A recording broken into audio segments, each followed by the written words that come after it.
Onward now with Greater LA on KCRW. I'm Steve Chiatakis. The United States of America are the 2015 World Cup winners. For the fourth time, the United States of America are crowned champions of the world. Oh, yeah. The U.S. women's national soccer team is currently ranked number 1 in the world. And in a boost to American pride, it won the last 2 World Cups. What the team has not won since the year 2012 is an Olympic medal. The current crop of players is hoping to fix that this summer in Tokyo. Christen Press played in both those World Cup wins. She's a forward on the U.S. national team.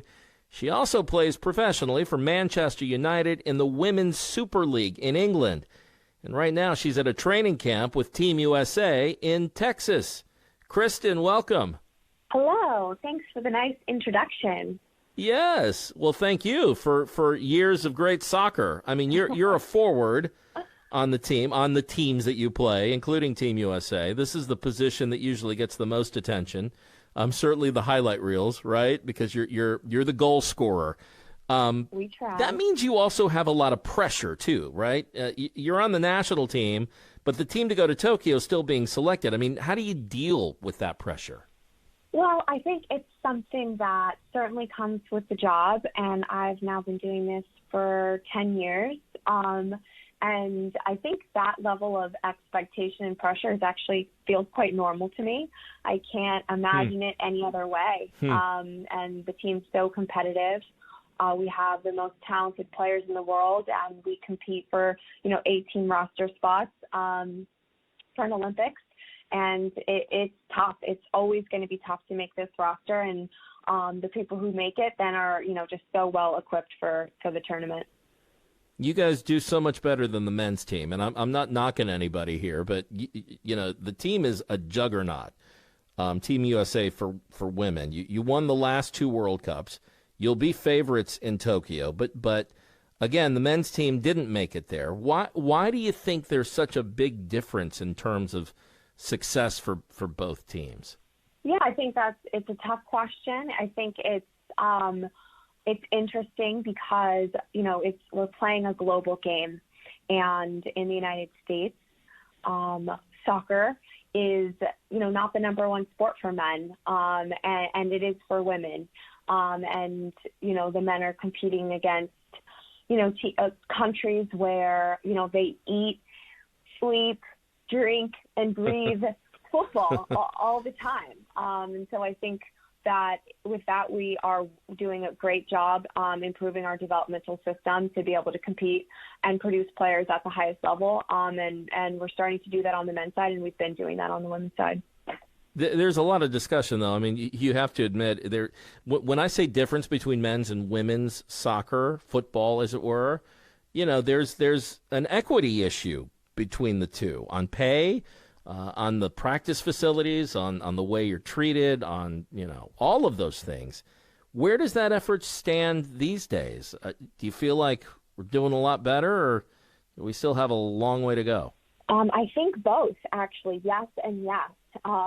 We are doing better, and that's a testament to the hard work that the women's national team has put in towards pay equity at this level. But actually the hard work that women everywhere have put in, because pay equity is a global issue, and there is no social liberation of women without financial liberation of women. And it's a hard battle because structures have been built and that people have been comfortable for so long with the status quo. And so there is a long way to go, not just in pay equity, but especially with pay equity for women, but also just in social and cultural acceptance of women in sports and women in the workplace. And so it's a great honor, burden, but an honor to kind of carry this torch with the U.S. Women's National Team and fight for those issues and represent, the future change that we're working toward. So, yeah, I mean, if you're saying yes and yes, where are the wins, and where does it still need to improve, though, in women's soccer? You said, no social liberation of women without pay liberation of women. So obviously it's pay equity, but in what other ways? Yeah, I think that's actually one of the toughest things is actually just the dollars. And I think we're getting better with working conditions. And I think in the United States especially, we are improving in working conditions and also just like cultural and social acceptance, and becoming a little bit more aware of the issues. So, I mean, the truth is there's still a long way to go there. But the hardest thing is the dollars. And I think shifting the mindset of people to understand that in order to get a return on your investment, you have to make an investment. And, you know, when you compare where the world is today in this moment, you're erasing the historical inequity and the historical difference in investment that has been put into, you know, women versus men, and that has to be repaired to see complete change. You play in Manchester, where there are a couple of big teams, and when I say Manchester in England, with soccer, it's like akin to college football in Alabama, or pro football here in the United States in Foxborough, right? It's like Manchester is like, woo, it's at the top of its game, and there you are. What's it been like playing over there? Yeah, the football capital of the world. It's been fantastic. I feel so grateful. Obviously, went to Manchester in the middle of the pandemic, and probably otherwise wouldn't have gone. Just had been playing in the U.S. and hadn't planned to go back to Europe. But you know, in the league and in such a smaller country, they were able to provide an environment where I felt safe to return to play. And being in a team environment was just so crucial for me in the last year. And, you know, I got to experience Manchester, but I got to experience Manchester in a pandemic, and we were in a lockdown for the majority of the time that I was over there last season. And if not, we were in a very strict team bubble.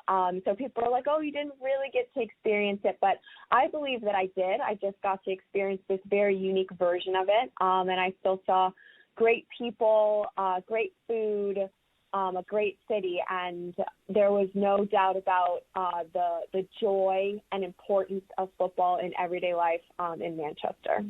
How's the level of attention and respect for the women's Super League there, the one that you play in at Manchester United? It's growing, and it's actually getting much better. The league signed a big TV deal for next season, which is going to be huge.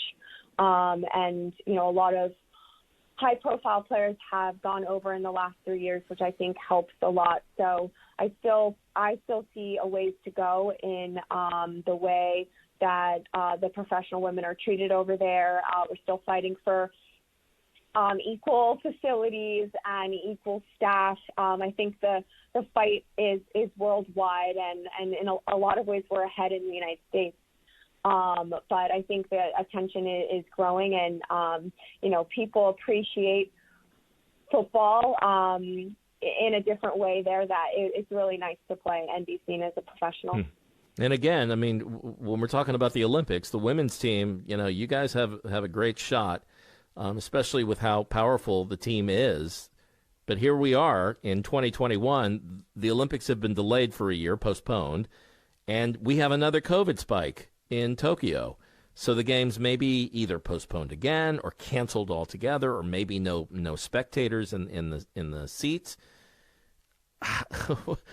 What's going through your head as you're training for the Olympics with the thought that maybe there won't be an Olympics, or it's going to be a very different Olympics? Well, none of that is going through my head as I'm training for the Olympics. I think that it is your job to speculate and to find out and to wonder what will or will not be. But it's my job to prepare as if there's an Olympics, and that's what I've done. For the last 9 months. And we'll continue to do, and whatever happens, you know, we'll react if we get news of fans or anything else. But as it is now, my job is just to make the roster and be as prepared as I possibly can to compete. Which team are you most looking forward to competing against? Is there one you're like, I want these folks? Well, I definitely think our opening game against Sweden is an interesting one. We play them in almost every World Championship, and obviously we owe them one from the last Olympics. And then I think there's always something special about playing the host country, and we have so much respect for Japan, and I think that would be an amazing thing if our paths crossed. Yeah, you're trying to get back at Sweden for that last loss in the Olympics, right? Always. I think the team holds a healthy resentment towards any loss in any game, but especially a big one. One of the reasons why we have you on the air today on Greater LA is because you are from Greater LA. You're from Rancho Palos Verdes. And, I want to talk to you a little bit about, growing up and how you got influenced into women's soccer, into the soccer sport in general here in L.A. and what kind of soccer realm is there here for people who want to play, for girls who are looking at you and, they look up to you as a hero. What do you tell them?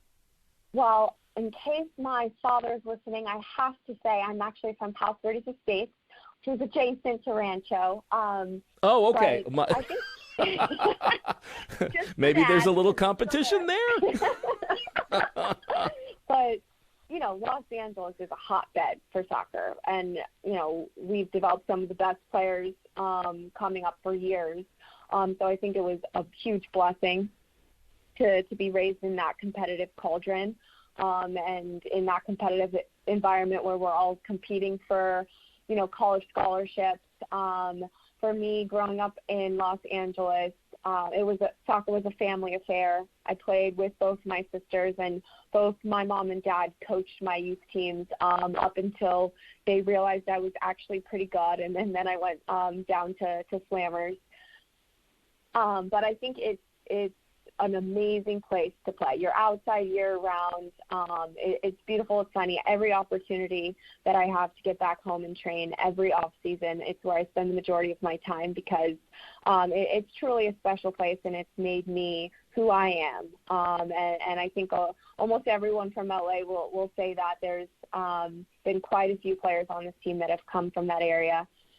I'm grinning ear to ear listening to you say that because it sounds like you really miss LA. Oh, I love it. Yeah. Come home. Come home and see us sometime. Hoping to.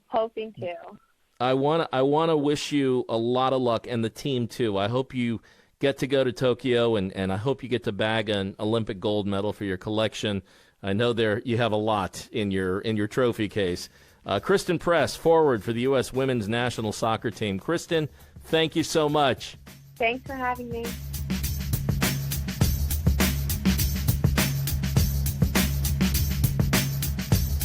That's it for this evening. Tomorrow, what L.A. can learn from the Big Apple when it comes to sheltering the homeless, and vice versa.